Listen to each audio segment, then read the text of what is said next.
आदरणीय मोदी जी प्रणाम। सर झुका करके आपको नमन। सही बताऊं आपको मोदी जी, अगर हमारी बात आप तक पहुंचे तो कल का भाषण आपका सुन के मेरे जैसा व्यक्ति आपके चरण की धूल को माथे पर लगाना चाहता है। ईमानदारी से बता रहा हूं, बहुत हृदय से बता रहा हूं, निस्वार्थ भाव से बता रहा हूं, कोई स्वार्थ नहीं है मेरा। लेकिन कल का जो आपका उद्बोधन था मोदी जी, वह इतना अद्भुत था कि स्वतंत्र भारत में उतना जबरदस्त उद्बोधन कोई देने का साहस ही नहीं कर सका। आप सोचेंगे कि मैंने कौन सा उद्बोधन दिया है ना मोदी जी, मैं बताता हूं आपको। कल जवाहरलाल नेहरू विश्वविद्यालय में स्वामी विवेकानंद जी की मूर्ति का अनावरण करने के बाद आपने जो जबरदस्त उद्बोधन दिया, वह उद्बोधन एक राष्ट्रवादी व्यक्ति के लिए, एक राष्ट्र को सर्वोपरि मानने वाले व्यक्ति के लिए आदरणीय मोदी जी मंत्र से कम नहीं है। मैं बहुत हृदय से कहता हूं आपसे हाथ जोड़ करके, अद्भुत था उद्बोधन। मैंने बार बार उद्बोधन सुना। कैसा दिमाग, देवतुल्य दिमाग आपको मिला है। कैसा आपके व्यक्तित्व में लगता है कि देवत्व का भाव है। क्या जवाब दिया मोदी जी आपने। भारत तोड़ने वाले राष्ट्र विरोधियों को, भारत को तोड़ने वाले राष्ट्रद्रोहियों को कितना शालीन और ममतापूर्ण ढंग से एक आध्यात्मिक शिक्षक की भांति वज्राघात किया आपने मोदी जी ने।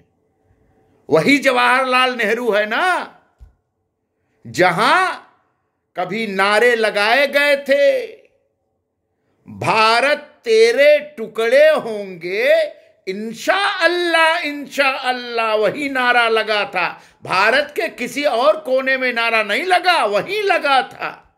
अति शिक्षित, वैश्विक प्रतिष्ठित, मेधा शक्ति के धनी उस परिसर के लोगों के सामने भारत को तोड़ने की बात वहां के लोगों ने, छात्रों ने की थी ना। और वही स्थान है जहां अफजल हम शर्मिंदा हैं, तेरे कातिल जिंदा हैं, यह नारा लगाया गया था। अफजल का कातिल कौन था? अफजल का कातिल भारत की न्यायपालिका थी। अफजल का कातिल भारत की सुरक्षा एजेंसियां थीं। अफजल का कातिल भारत की 130 करोड़ जनता की मांग पर हुई थी।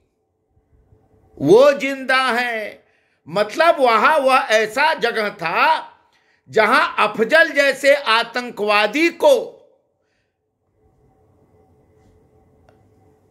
एक ईश्वर की तरह प्रस्तुत करते हुए उसकी फांसी की सजा को, फांसी को शर्मिंदगी बताने का काम वहां के लोग करते थे। और शर्म करते थे कि भारत की संवैधानिक संस्थाएं, भारत की न्यायपालिका, भारत की पुलिस प्रशासन, भारत की शिक्षा व्यवस्था, सेना, सुरक्षा व्यवस्था, भारत की राजनीतिक व्यवस्था सब कातिल है, क्योंकि उन्होंने अफजल को फांसी दे दी। यह वो स्थान है। और उस भयानक स्थान पर विवेकानंद की मूर्ति का अनावरण करके आपने मोदी जी ने, आपने राष्ट्रद्रोहियों, राष्ट्र विरोधियों, देश तोड़कों, देश को धोखा देने वाले लोगों के छाती पर राष्ट्रवाद का झंडा गाड़ने का अभूतपूर्व काम किया। और आपने जो भाषण, जो उद्बोधन किया, वह उद्बोधन ही वास्तव में भारतीय बहुलवादी लोकतंत्र का एक सटीक उद्बोधन है कि नहीं मोदी जी? इसलिए आपको प्रणाम करने का मन कर रहा है। हमको अगर मौका मिल जाए तो वास्तव में मैं मन से कह रहा हूं मोदी जी, कोई आपसे इच्छा नहीं है, कोई आपसे चाह नहीं है, आपके चरणों पर बैठ करके आपसे ये बोलने की कला सीखूं। ये युवाओं को सीखनी चाहिए कि कैसे ममतापूर्ण ढंग से, संवेदनशील ढंग से सहला करके किस तरह दुश्मनों को जवाब दिया जाता है। वही स्थान है जहां विवेकानंद जी की जब पूरी मूर्ति बन गई तो उस पर कुछ लोगों ने फक बीजेपी लिखा। स्वामी विवेकानंद जैसे महान भारतीय बेटे के खिलाफ गाली दी, लिखा, प्रमाण है। और उस मूर्ति का, उस विवेकानंद के स्टैचू का, प्रतिमा का आपने शान से अनावरण करके विवेकानंद को राष्ट्रद्रोहियों के गढ़ में एक अस्त्र की भांति स्थापित करके उनके मंसूबों को तोड़ दिया। यह काम किया मोदी जी आपने। और आपने बहुत सही बात कही उद्बोधन में कि विद्वान बनने से विद्वान नहीं होता, कमरे में बैठ के किताब पढ़ने से कोई विद्वान नहीं बनता। विद्वान समाज को पढ़ने से बनता है। विद्वान लोगों की आंखों में आंख डाल करके पढ़ने से बनता है। कोई विद्वान अब मुंह लटका ले और हंसी बोली सब भूल जाए, इसलिए कि बड़े गंभीर विद्वान हैं हम, वहां को वही होता है। वहां सब मुंह लटकाए, झुरमुट की तरह झुरझुराए हुए वहां सब बैठे रहते हैं। लगता है कि दुनिया का सारा बोझ, विचारधारा का बोझ उन्हीं के सर पर है। अपना ह्यूमर ही भूल जाते हैं, अपना चुलबुलापन ही भूल जाते हैं, अपने अंदर की हंसी ठिठोली ही भूल जाते हैं। आपने बहुत सही किया कहा मोदी जी ने, जो अपने अंदर का ह्यूमर भूल जाए, जो अपने अंदर की प्रसन्नता भूल जाए, जो अपने अंदर का चुलबुलापन भूल जाए, जो अपने अंदर का खुशी व्यक्त ना कर सके, वो कैसा विद्वान, कौन सा विद्वान? यह आपने बहुत सही किया। दूसरा आपने अद्भुत कहा कि विचारधारा कोई भी हो भारत में, वामपंथी विचारधारा हो, लिबरल विचारधारा हो, प्रगतिशील विचारधारा हो, महिलावादी विचारधारा हो, अंबेडकरवादी विचारधारा हो, दलितवादी विचारधारा हो, आदिवासीवादी विचारधारा हो, पिछड़ावादी विचारधारा हो, जो विचारधारा हो, सबका स्वागत है। लेकिन विचारधारा की आड़ में हम राष्ट्र को भुला नहीं सकते। ये सारी विचारधाराएं राष्ट्र के रहने पर ही पलेंगी, पुष्पित होंगी। यह आपने बहुत सही कहा। आपने कहा कि विचारधारा कोई भी हो, लेकिन राष्ट्र प्रथम होना चाहिए।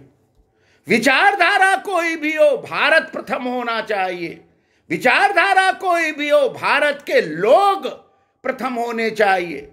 विचारधारा कोई भी हो, भारत का संविधान और लोकतंत्र प्रथम होना चाहिए। आप संविधान को तोड़ नहीं सकते, आप राष्ट्र को तोड़ने की बात नहीं कर सकते, आप संविधान की आलोचना नहीं कर सकते। लेकिन वहां हुआ, आपने बहुत सही जवाब दिया मोदी जी आपने। अब आपने एक और बड़ी बात कही कि जैसे साबरमती ढाबा में, जेएनयू में, जवाहरलाल नेहरू विश्वविद्यालय में या गंगा ढाबा में सारे अध्यापक छात्र मिल करके विषयों पर मंथन करते हैं, तो वहां मंथन क्या होता है? गंगा ढाबा से ही, साबरमती ढाबा से ही भारत तोड़ने की बात हुई। वह वामपंथ की नर्सरी है। वह तथाकथित प्रगतिशीलता की नर्सरी है, वह संस्कारहीनता की नर्सरी है।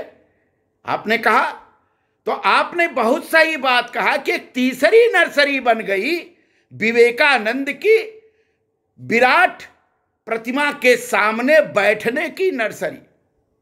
गंगा ढाबा में, साबरमती ढाबा में, कावेरी ढाबा में, यमुना ढाबा में आप विचारधारा का मंथन करते रहिए, तोड़ते रहिए, उसी पर मार्क्सवाद पर, प्रगतिवाद पर, लेनिनवाद पर, चीनवाद पर आप बहस करते रहिए। लेकिन विवेकानंद की प्रतिमा के सामने जब ढाबा बनेगा या बैठकी होगी तो राष्ट्रवाद का स्वर ही फूटेगा।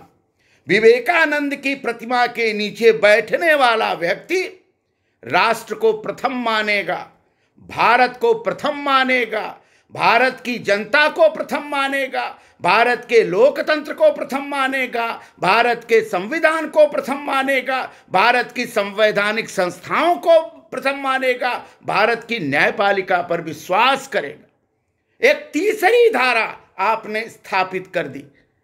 हो सकता है कि जेएनयू का कायाकल्प हो जाए, वहां एक धारा बहुत जबरदस्त चलने लगे, क्योंकि विवेकानंदी प्रेरणा के स्रोत है आध्यात्मिक राष्ट्रवाद के, सांस्कृतिक राष्ट्रवाद के, राष्ट्र प्रथम के, सनातन राष्ट्रवाद के, भारतीय धर्म की मानवतावादी दृष्टिकोण के, भारतीय विश्व में भारत को स्थापित करने वाली विचारधारा के प्रणेता है विवेकानंद जी। और उनके नीचे जो बैठेगा उसमें उनकी तरंग आएगी, और उनके नीचे बैठने वाला व्यक्ति विवेकानंद की तरह सोचेगा, विवेकानंद की आभा का की तरह काम करेगा, उसमें विवेकानंद की शक्ति का संचार होगा। अद्भुत कहा आपने मोदी जी, मन कल प्रसन्न कर दिया आपने। मैं तो आपका जीवन भर अंतिम सांस तक, इस उद्बोधन के बाद अंतिम सांस तक भक्त हो गया। आप गाली दीजिए हमको, भक्त भक्त कह के चिढ़ाइए, लेकिन वह वास्तव में कल के बाद मोदी जी आपका अनन्य भक्त हो गया। अद्भुत बात। जवाहरलाल नेहरू की वामपंथियों की चूलें हिल गईं। जवाहरलाल नेहरू में सीताराम येचुरी जैसे महान वामपंथी, लेनिनवादियों की, मार्क्सवादियों की, लिबरलों की चूलें हिल गई। चूलें घबरा गए कि अब जब नया विद्यार्थी वहां जाएगा तो विवेकानंद का दर्शन करेगा, मार्क्स का दर्शन नहीं करेगा, लेनिन का दर्शन नहीं करेगा। और इसका प्रभाव जब बंगाल के चुनाव पर पड़ेगा तब उनको समझ में आएगा कि राष्ट्रवाद क्या होता है। आपने जवाहरलाल नेहरू में विश्वविद्यालय में राष्ट्रवाद की पौध रोपी है, जड़ें जमाई हैं मोदी जी, इसलिए आपको बार बार बधाई, बार बार धन्यवाद। मैं बहुत पीड़ित रहा, आपको पता है मोदी जी। यही जवाहरलाल नेहरू विश्वविद्यालय के छात्र थे जिसने पंडित मदन मोहन मालवीय को भिकमंगा कहा था, उपहास उड़ाया था, पोंगा पंडित कहा था, कूपमंडूक कहा था। यही जवाहरलाल नेहरू है। पंडित मदन मोहन मालवीय जैसे विशाल व्यक्तित्व को यही जवाहरलाल नेहरू ने कहा था।